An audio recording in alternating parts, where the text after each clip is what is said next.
ताहद नजर ना मेहरबान जमीन थी, रेत ही रेत, धूल ही धूल, ऊंचे नीचे टीले, ना कोई मंजिल ना मंजिल का निशान। मैं देर तक बूढ़ों की लर्जा खेज रियाजत देखता रहा। उनके करीब जाकर और इस मकान की हित देखकर मुझे अपनी टांगों में लर्जिश सी महसूस होने लगी। क्या मुझे उनमें शामिल हो जाना चाहिए? मैं कोई फैसला ना कर सका। मैंने एक बार फिर उन्हें अपनी तरफ मुतवज्जे करना चाहा और बआवाज बुलंद कहा, मैं फिर तुम्हारे मुकद्दस मस्कन में आ गया हूं। इन एक बातिन लोगों, कुछ मेरी तरफ तवज्जो करो। मुझे खस्ता हाल को तुम्हारी रहनुमाई की जरूरत है। मुझे आगे का रास्ता नजर नहीं आता। अब फिर मुझे इजाजत दो कि मैं भी तुम्हारे साथ इस मुकद्दस आग के गिर्द दरियाफ्त करने की सआदत हासिल कर सकूं। शायद उन तक मेरी आवाज नहीं गई। उनके जमूद में कोई फर्क नहीं आया। मैंने दोबारा उनसे फरियाद की, लेकिन उनके जिस्मों में कोई इर्तिआश पैदा नहीं हुआ। फिर मैंने आजिज़ी से कहा, ए मुकद्दस नफस की शो, दूसरे के नफस का ख्याल तो करो। इस नेकी से तहरे हिसाब में और इजाफा होगा। मेरे ख्याल था कि मैं अपनी चीख पुकार और दाद व फरियाद से उन्हें अपनी तरफ मुतवज्जे कर सकूंगा। मेरी बात पर उनमें से एक बूढ़े ने हसब साबिक आग में हाथ डाल दिया। मैं अपनी जगह खड़ा रहा। इसका हाथ आग से निकलकर मुझ तक दराज हुआ और जमीन पर खान नेमत और आब शेर में रखकर मुख्तसर होता गया। उन्होंने मेरी क्या खूब दादरसी की थी। उन्होंने अपने दर पर भौंकने वाले कुत्ते को रातिब फराहम कर दिया था। मैं खाना छोड़कर दीवार की पुश्त पर चला आया। दीवार के साए में कच्ची जमीन पर सर के नीचे फिर रखकर मैंने खुद को गिरा दिया। इस तन्हाई और बेयकीनी के आलम में मेरे दिल में कई तूफान आए और गुजर गए। अलिफादेर अंदर एक अबदी आग रोशन थी। उधर मेरे दिल में चिंगारियां सुलग रही थीं। मेरे इंतशार ने मुझे कई रास्ते दिखाए। मैं कहीं और जाने का खतरा मोल नहीं ले सकता था, क्योंकि इन शफीक बूढ़ों की मौजूदगी में जिंदा रहने की कोई सूरत तो नजर आती थी। इस्टाला की हिदायत के मुताबिक उनमें शामिल हो जाने में एक खौफ माने था। उनकी नाराजगी से बचने के लिए इजाजत लेनी जरूरी मालूम हुई थी। मुझे उनकी बुजुर्गी और सुरियत का अंदाजा था, मगर उन्होंने मेरा कोई इस्तग़फ़ार दर खुर एतना नहीं समझा। वो अपने काम में मशगूल रहे। अपने ज़हन में उभरते हुए बहुत से जवाबों की नफ़ी करके मुझे हासिल में एक ही जवाब मिला कि मुझे उनके करीब जाना चाहिए और ख़तरा और अंदेशा का ये वतीरा छोड़ना चाहिए। अगर वो इसे नापसंद करेंगे तो झिड़क देंगे। अगर वो कोई मुज़ाहमत न करेंगे तो मैं इस अबदी आग के हल्का बगुशोहे में शामिल हो जाऊंगा। फिर पता नहीं क्या हो। मुमकिन है मैं कोई, लेकिन मैंने मुस्तकबिल की खुशफहमियां पास न फटकने दें और ख़ुद को इस आग के सुपुर्द करने के लिए तैयार हो गया। जब मैं दोबारा अंदर दाखिल हुआ तो मुझे किनारे पर वो ग़िज़ा नज़र आई जो उन्होंने थोड़ी देर पहले मुझे अता की थी। ख्याल आया कि बेहतर है आगे बढ़ने से पहले ये ग़िज़ा जुज़्व बदन बनाई जाए। अगर वो नाराज़ हो गए तो मैं इससे भी महरूम हो जाऊंगा। मेरी हरसाना नज़रें पत्थर के इस बर्तन पर पड़ीं जिसमें लज़्ज़त बख्श ग़िज़ा मौजूद थी, साथ ही पानी का एक कदर भी। इस रेगजार में पानी देखकर आंखों में तरावट आ जाती थी। मैंने इसे उठाकर अपना हल्क तर करना चाहा, दफ्तर मुझे एहसास हुआ ये कम हमती और नरम दिल्ली की बात है। झंझला हिट और गुस्से में मैंने इसे जमीन पर फेंक दिया। पानी फौरन प्यासी जमीन में जज्ब हो गया। फिर मैंने ग़िज़ा के बर्तन को ठोकर मारकर उलट दिया और मुड़कर उन बूढ़ों की तरफ देखा। वो मेरे हर माउजान और हज़ियान से बेनियाज थे और ज़ेरेलब कोई अमल पड़ने में हमा इन्हिमाक मुस्तग़रक़ थे। उनकी मिली जली आवाज़ों का शोर सुनकर ऐसा महसूस होता था जैसे कहीं दूर पहाड़ की चोटी से आबशार गिर रहा है। उनके चेहरों और जिस्मों की लटकी हुई खालों में असरार पिन्हा थे। मैंने जारा काका की खोपड़ी और काहिन आज़म समोराल की दी हुई माला चूमी और इश्मार का सिखाया हुआ एक वर्द पढ़कर पूरे जोश से आगे बढ़ा। वो लोग आग के गिर्द बहुत कम दरमियानी फासले से फैसले बैठे हुए थे। मैं उनके दरमियान किसी तरह नहीं बैठ सकता था। जब मैं हल्के के नज़दीक पहुंचा तो मैंने एक बार फिर उन्हें मुखातिब किया। तारीख बर्रे आज़म के अजीम और मुक़द्दस बुज़ुर्गों देवताओं के लिए मेरी बात सुनो। मैं तुम्हारे हल्का इरादत में शामिल होना चाहता हूँ। अब जो भी हो मुझे इसकी प्रोन्हे है। वो देख रही है कि ये सब मैं किसके लिए कर रहा हूँ। वो इतनी ही हुसैन और अजीम है कि इसके इरादतमंद बेखौफ व ख़तर आग में कूद पड़े। मैं उनके इस्तग़राक़ में कोई खलल ना डाल सका। उन्होंने मेरी पेशकदमी पर कोई मुज़ाहमत भी नहीं की। मैं हल्के के करीब बैठकर गौर से उनकी ज़ुबान से निकलने वाले अल्फाज ज़हन नशीन करने लगा। वो जुबान मेरी समझ से बाला थी और चूंकि वो यक जुबान होकर अपना अमल दोहरा रहे थे इसलिए मुझे और दुश्वारी हो रही थी। अपनी समात और जहन की तमाम सलाहियतें मैंने उनके अल्फाज समझने पर मरकूज कर दे। वो एक तवील अमल था। उनकी आवाज़ में इस कदर गुत्थी हुई और गुंदी हुई थूं कि कई सातें बैठ गई, मैं कुछ ना समझा। इसीलिए मेरे और उनके अमल में हम आहंगी पैदा नहीं हो रही थी। मेरे ख्यालात भी बहक बहक जाते थे। मैं उन्हें समेटता था और वो बखर जाते थे, कोई तदबीर कारगर नहीं हो रही थी। इस वक्त न जारा काका की खोपड़ी कोई मदद दे रही थी, न इश्मार के सिखाए हुए छोटे मोटे अमल, न समोराल की माला। इस कश्मकश में लर्जा बर अंदाम कर देने वाली कई कैफियतें मुझ पर मदद रही, नाना की माला में अलिफ और अलिफ कर देने वाली की मैं मुझ पे तारी हो और मैंने तेजी से उनके अल्फाज की तकरार शुरू कर दी। फिर मैंने उन्हें अलहिदा अलहिदा हिस्सों में तकसीम करके एक के बाद दीगरे एक एक हिस्सा अजबर कर लिया। अब उनकी बलागत हम आहंगी सौती निशेब व फराज जहन में मुंतकिल करना रह गया था। दूसरा काम पहले काम से ज्यादा मुश्किल नहीं था। जब मैंने दूसरी सुबह तक इस पर भी उबूर हासिल कर लिया तो मुझ पर फतमंदी का सा नशा छा गया। मैं उनके हल्के के नज़दीक बैठा हुआ था। उनकी बेखबरी और अदम मुज़ाहमत से मेरा जुनून कुछ और सवा हुआ। मैंने हबशियों के मखसूस अंदाज में एक चीख मारी, एक फलक शिगाफ नारा, मुझे जगह दो ए शरीफ इंसानों। मैंने अज़्म के साथ कहा और पहली बार उनके लब साकित हुए। उन्हें सबसे मुअम्मर शख्स ने वजीफा तोड़कर अपने दूसरे साथियों से कुछ कहा, जिस पर उन्होंने इसके हाथ चूमे और फिर अचानक किसी ताखीर के बगैर वो शख्स अलिफाटे। इसकी खाल बदन पर झोल रही थी। दूसरे बूढ़ों ने फटी फटी आवाज़ों में हज़ियान बकना शुरू कर दिया। उनका सबसे मुअम्मर साथी देखते ही देखते आग में कूद गया। आग के गिर्द बूढ़ों का दायरा टूट चुका था और शायद वो सब अपने साथी का जश्न मर्ग मिना रहे थे। वो अपने हाथ बार बार बुलंद करते थे और अपने माथे छूकर हाथ टांगों तक ले आते थे। मुझे अपनी नाक बंद करना पड़ी। लाश की चरानत से दिमाग माऊफ हुआ जाता था। लाश लम्हों में जल भूनकर आग में शामिल हो गई। इस वक्त एक बूढ़े ने अपनी आग उगलती हुई आंखों से मुझे देखकर इशारा किया। मैं समझ गया कि अब हल्के में बैठने के लिए मेरी जगह खाली हो चुकी है। मैं उनके साथ बैठ गया और उन्होंने कोई दम लिए बगैर अपना अमल जारी कर दिया। इस बार उनकी आवाज़ों में मेरी आवाज़ भी शामिल थी। आग की तमाज़त और हिद्दत जल्द ही मेरी बीनाई पर बोझ बने लगी। शुरू शुरू में मेरी तवज्जो इस तरफ मरकूज रही, लेकिन ये सिलसिला ज़्यादा देर जारी ना रह सका। बेशुमार वसों से यकसुई में हारिज होने लगे। मैं वहीं बैठे हुए कभी जजीरा बागुमान पहुंच जाता और कभी जजीरा तोरी, लोरीमालो कासा काहू और इशिल्ला, उन सब की सूरतें अपने पस मंजर के साथ पर्दा जहन पर नमूदार होती और मुझे कुछ करने पुराकस्तत मेरी आंखें बार बार खुलती और बंद हो जाती। जुबान बार बार रुकती, फिर वुर्द शुरू कर देती। कुछ देर पूरे ध्यान और तवज्जो से मैं बूढ़ों के साथ अमल पड़ता, फिर लो में वहशतें दोबारा मुझ पर गालिब इजाद।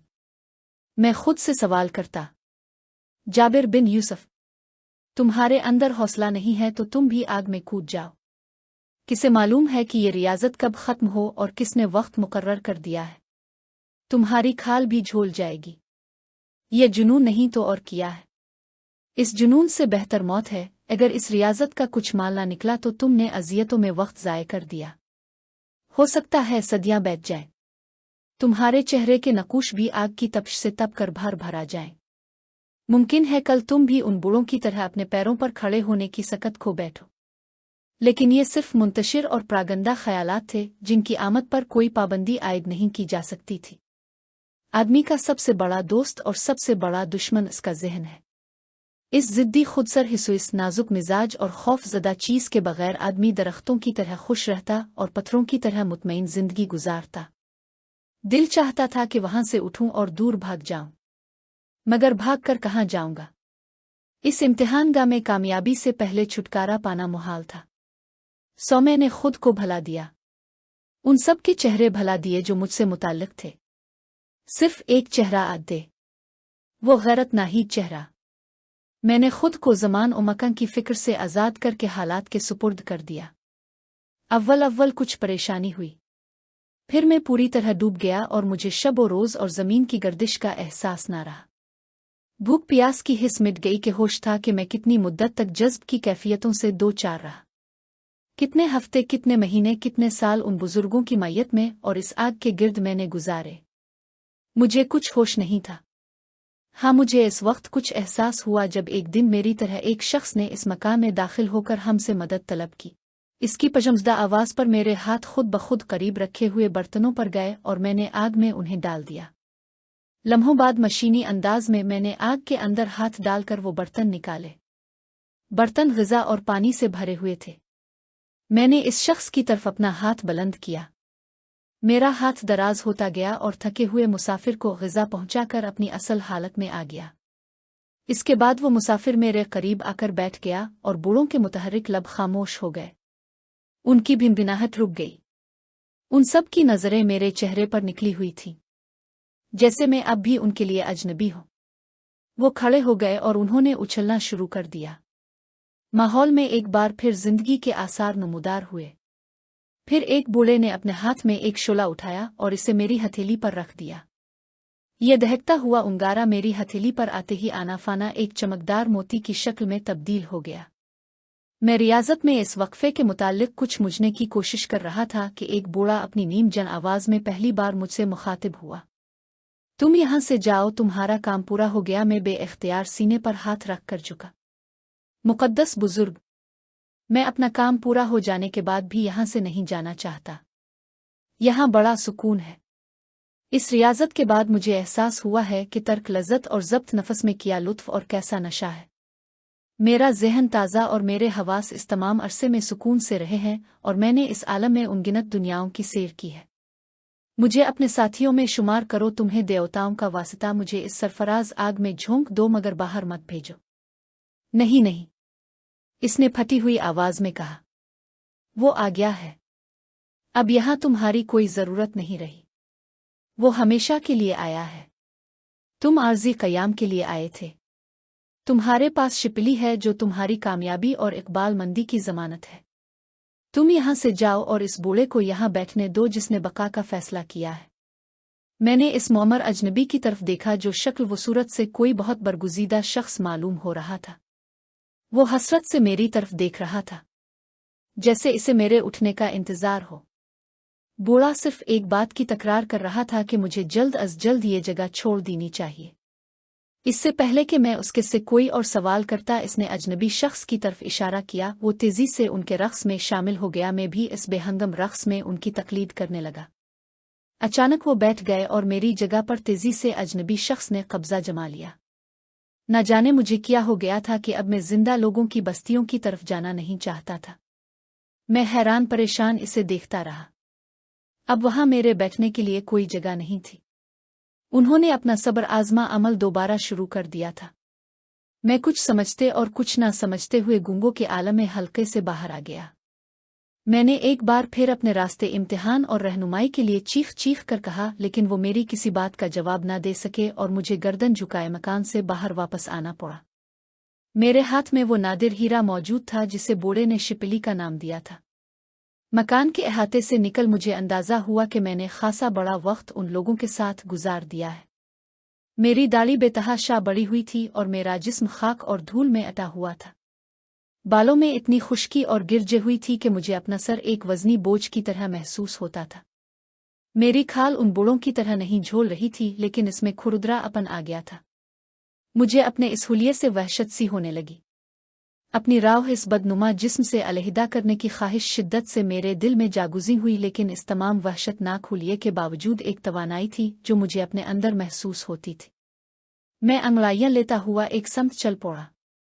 कुछ ही दूर गया होगा कि शदीद धूप ने मेरा जिस्म झुलसाना शुरू कर दिया, जो एक अरसे तक आग के गिर्द बैठा रहा था।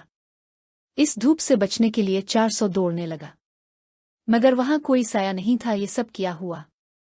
वो तो बेहोशी का जमाना था। मैं कुछ अरसे के लिए मर गया था, दोबारा जिंदा हो गया। मैं तंदूर में सोया हुआ था। ये कैसी मशक्कत थी जिसकी कमाई का मुझे एहसास तक नहीं। क्या इतने दिनों की बेहोशी का मुआवजा सिर्फ एक शोला आतिश था? क्या मैंने अपनी जिंदगी के लम्हात कम कर लिए? मैं उन बूढ़ों के मुताल्लिक सोचता हुआ आगे बढ़ रहा था। मुमकिन है मेरे नफस की आजमाइश का दूर खत्म हो गया हो और हुसैन अकुबला के रब्त खास की वजह से मुझे अजियतों का एहसास ही ना हुआ हो। काश मेरी इब्तिला का ये ज़माना अब खत्म हो जाए। वो मेरा दिल चीर कर देख ले, इसमें सिर्फ वो मौजूद है। इसके के सिवा कोई एहसास नहीं है, फिर ये रस्सी इम्तिहान व इब्तिला क्यों? वो सब कुछ जानती है तो इसे बार बार मेरे बातिन का सबूत क्यों मतलूब है? ये कैसा मजाक है जिसने एक सुलझे हुए शख्स को कहाँ से कहाँ पहुंचा दिया है? बेसमत बेरा घूमते हुए मुझे 3 दिन हो गए, भूख कब तक नागत। अब मैं आलम बेदारी में गिरफ्तार था। शुमाली अभी तक मेरी मुट्ठी में बंद था। मुझे इसकी ताकतों के बारे में कोई इल्म नहीं था।